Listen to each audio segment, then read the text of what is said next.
यदि आप हमारे चैनल के सभी गाने को पसंद करते हैं तो डीडी प्रोडक्शन हाउस के यूट्यूब चैनल को लाल बटन दबा के सब्सक्राइब करें और घंटी के निशान को जरूर दबाएं।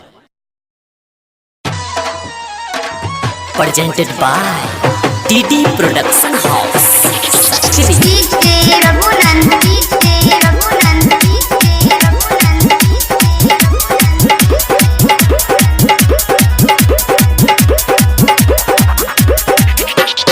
सज धज के घूमै छे तू छौरी हाट बाजार गे छौरी हाट बाजार गे डीजे वाला छौरा तोरा बोलाबै छौ कनकी मार गे डीजे वाला छौरा तोरा बोलाबै छौ कनकी मार गे। सज धज के घूमै छे तू छौरी हाट बाजार गे छौरी हाट बाजार गे डीजे वाला छौरा तोरा बोलाबै छौ कनकी मार गे डीजे वाला छौरा तोरा बोलाबै छौ कनकी मार गे।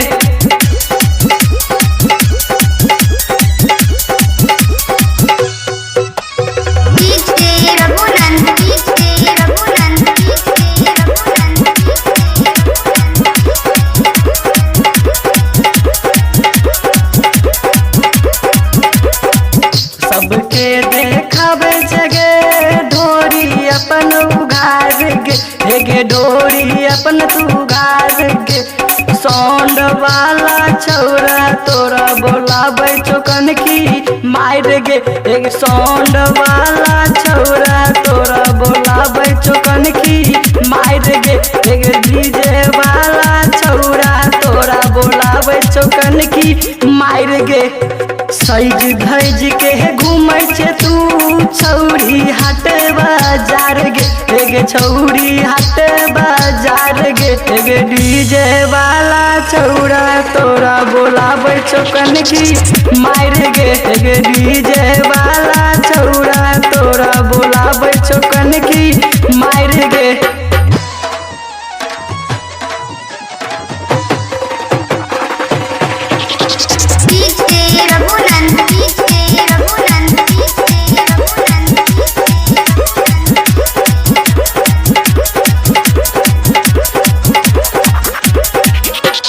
सच बात कहला पर किया तू पढ़ै छे गायर गे किया पढ़ै छे गायर गे बोहलवा वाला छौरा देतौ चोली तोहर फाड़ गे डीजे वाला छौरा तोरा बोलाबै छौ कनकी मार गे डीजे वाला छौरा तोरा बोलाबै छौ कनकी मार गे।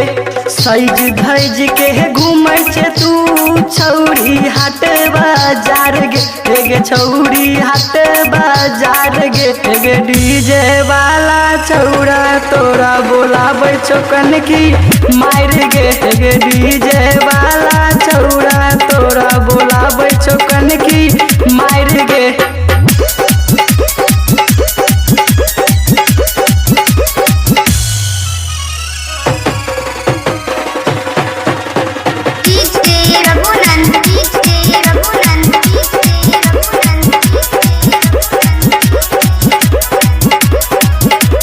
राइटर रोशन रंगोली के बना ले अपन भातार गे बना ले अपन भातार गे गायक ममके दीवाना तोरा करतो खूबे प्यार गे गायक ममके दीवाना तोरा करतो खूबे प्यार गे गायक ममके दीवाना तोरा करतो खूबे प्यार गे। सज धज के घूमै छे तू छौरी हाट बाजार गे छौरी हाट बाजार गे डीजे वाला छौरा तोरा बोलाबै छौ कनकी मार गे डीजे वाला छौरा तोरा बोलाबै छौ कनकी मार गे। सैज धैज के घूमै छे तू छौरी हाट बाजार गे गे छौरी हाट बाजार गे डीजे वाला छौरा तोरा बोलाबै छौ कनकी मार गे डीजे वाला छौरा तोरा बोलाबै छौ कनकी मार गे सैज धैज के घूमै छे तू छौरी हाट बाजार गे छौरी हाट बाजार गे डीजे वाला छौरा तोरा बोलाबै छौ कनकी मार गे डीजे वाला छौरा तोरा बोलाबै छौ कनकी मार गे। Recording by DD production house Sakri 97 084 45 722।